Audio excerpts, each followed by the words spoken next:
The girl stumbled out of the old pickup truck like a shadow that had lost its shape. Her knees scraped the dirt, her voice shaking as she whispered, "Just kill me fast."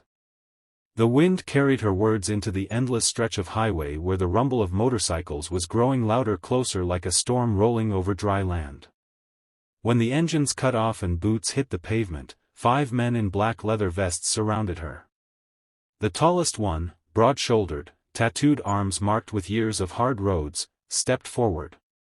Then, as if sensing something no one else could see, he reached for her trembling hands and gently pulled her torn flannel aside.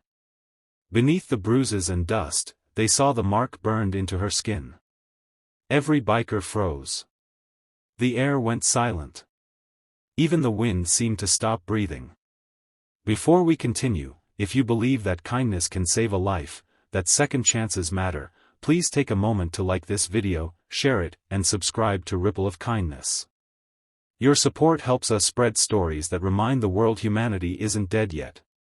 Her name was Rain Whitlock, though it had been years since anyone had called her that. She had run for 3 nights without sleep, hiding behind dumpsters, feeding on scraps, her only goal being distance from a place she once called home. That home had turned into a private prison when the men she trusted most branded her like property, pressing hot metal into her side while she screamed for help that never came.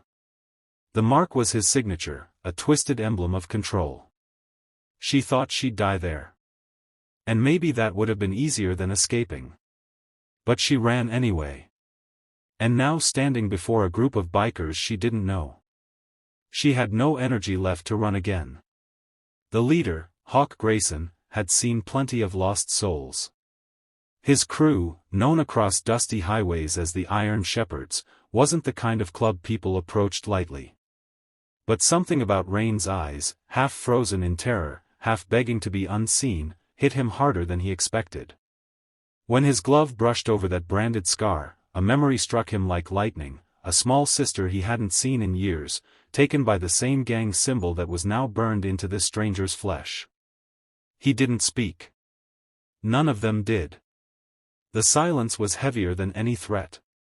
Then, without a word, Hawk shrugged off his jacket and draped it over Rain's shoulders.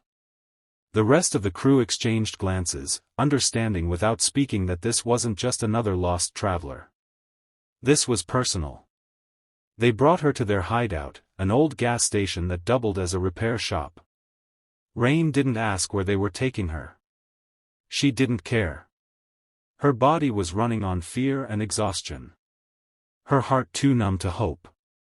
But when they handed her water, patched her cuts, and gave her space instead of questions, something unfamiliar stirred inside her. Safety. That night, as she sat by the flickering light of a fire pit, Hawk finally spoke.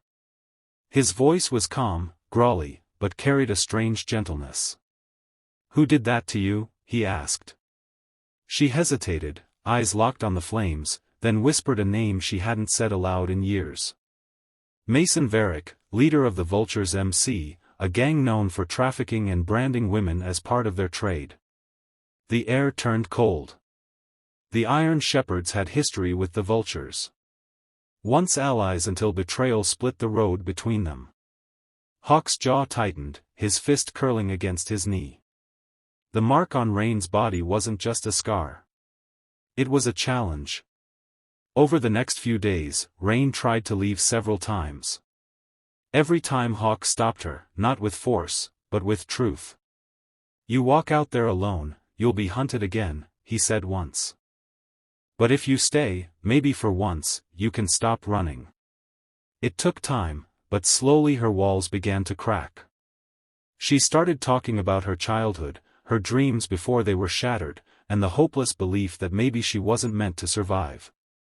One evening, she stood in front of the mirror, tracing the faded outline of the brand. For the first time, she didn't feel shame. She felt anger. Not the kind that destroys, but the kind that wakes the dead inside you and whispers, "Fight back."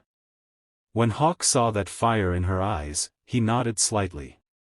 "Well, make it right," he said. The night they rode out was silent and moonless.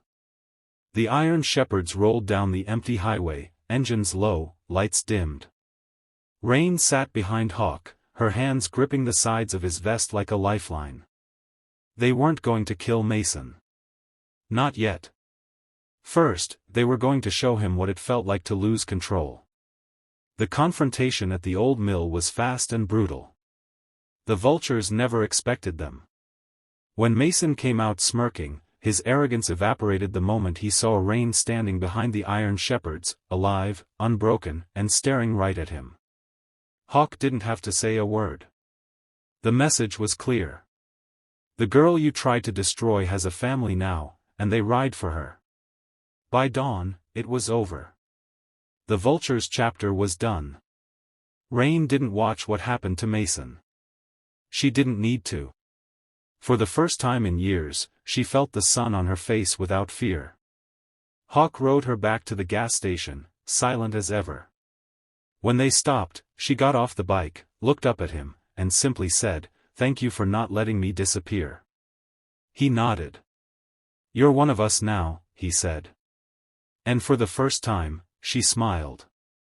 Not the fragile, broken smile of someone pretending, but a real one. Because somewhere between pain and kindness, she had found her strength again. If this story touched your heart, if you believe in healing, in courage, and in the kindness that can save even one lost soul, please like this video, share it, and subscribe to Kindness Corner. Your support helps us tell more stories that remind the world that empathy still matters. Before you scroll away, comment below with one word that describes what this story made you feel. Was it hope, pain, or faith? We'd love to read your heart.